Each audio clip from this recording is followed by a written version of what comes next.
What's up, YouTube? I'm here to do my prediction video for UFC 200. Let's start at the bottom. The first fight is Jim Miller versus Takanori Gomi.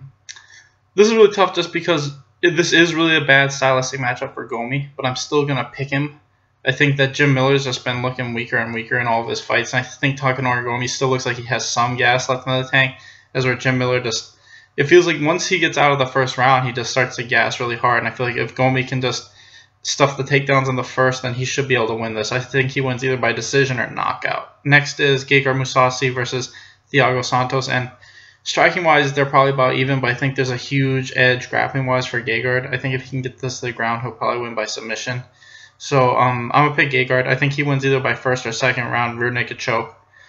And next is Diego Sanchez versus Joe Lauzon, and Diego's, a brawler, and that's about it. That's really all he does nowadays is he just tries to brawl with people and, shoot for takedowns. I think Joe Lauzon, I think he's the better striker of the two.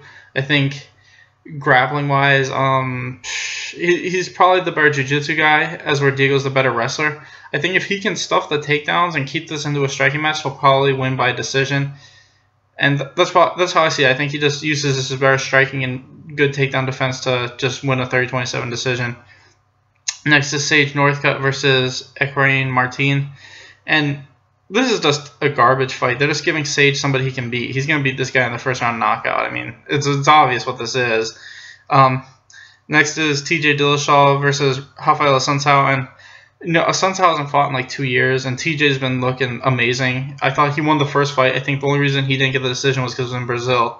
So I think, he's probably going to win by knockout, maybe late third. He usually takes a while, but like I said, I think he's been looking better, and I think Rafael hasn't fought in forever. So I think, like I said, TJ third round knockout. Next is Johnny Hendricks versus Kelvin Gastelum, and I feel like these guys have pretty similar styles, but I think Johnny Hendricks is just the better wrestler and probably has more one-punch knockout power. So I say he probably will just edge out the rounds a little bit and probably win by decision. More or less, that's just how I see it. I just think, like I said, they're about even, just Johnny Hendricks a little bit better. Next is Kat Zingano versus Juliana Pena, and they're basically two wrestlers who have really great cardio and do high volume and consistently attack. I just think Kat's fought the better people, and I think she'll edge out a split decision. I don't know. This is probably the closest fight in the whole card just because Juliana's been looking so much better in all her fights. But I still feel like, aside from that one armbar loss, Kat Zingano's still a really great fighter. And like I said, her biggest strength is she continually keeps coming at people, and that's what Juliana does too. But like I said, I just think Kat's fought better people, so Kat by decision. Next is Cain Velasquez versus Travis Brown. And Travis Brown kind of showed in the Fabricio Verdum fight that he can get taken down, and I feel like if Cain's able to take him down, he's probably not going to be able to get back up. I mean, I know he did against Verdum, but that's a little different. I think with Cain, this will kind of be like the junior fights, but he might finish him. As where, with the junior fights, I felt like in the third fight, he knocked himself out when he fell on his head, and I don't think Cain was going to finish him. This is a little different. I think Travis has been knocked out more times, and I think, once Cain gets him to the ground, he'll probably be able to just continuously beat him up. And even if Trav does get back up, I think Cain will be able to take him down over and over again like he did to Junior. So I'm going to say he wins by maybe second or third round TKO. Next is Jose Aldo versus Frankie Edgar. And I thought Frankie Edgar won the first time these guys fought, so I think it's probably going to be a similar fight, but I think this time Frankie will knock him out. People have said these guys are about the same, and neither guy's gone that much better. I disagree. I think Frankie's gone a lot better. I think he's using his wrestling a lot more in his fights. I think before he was just striking for a while, but we've seen all of his fights at featherweight. I think he's shooting for a lot more takedowns, and he's getting them.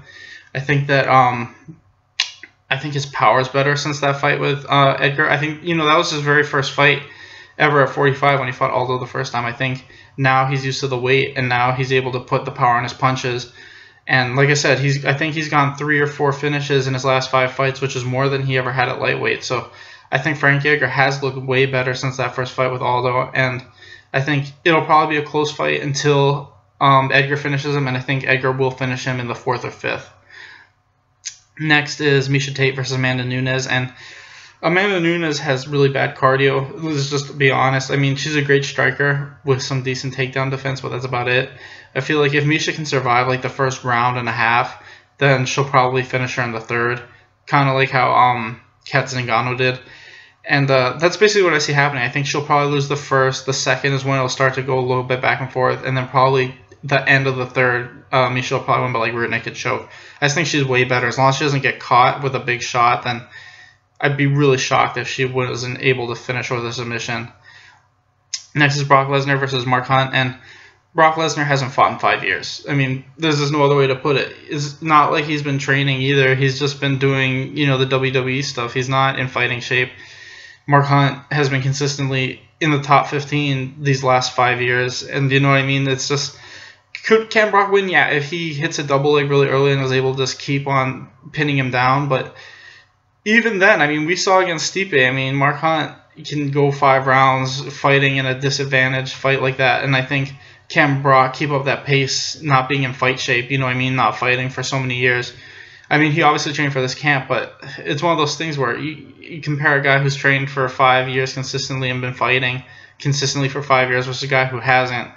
I just feel like Mark Hunt's probably going to win by first round knockout once he gets his range. And if he can stuff takedowns too, like if he stuffs the first takedown or two, I feel like he'll probably win by knockout late end of the first round. And that's how I see it. I just think probably like 4 minutes into the first round, he'll probably win by knockout. And last we got Daniel Cormier versus Jon Jones. And the first fight was really close. I had it 3-2 for Jones. I think Daniel Cormier was just really gassed in that fifth. But I think Daniel's looked, I think now that he's had that experience under his belt, he should be able to win this time. Jon Jones didn't look good in his last fight. And that's just kind of how I have to base this.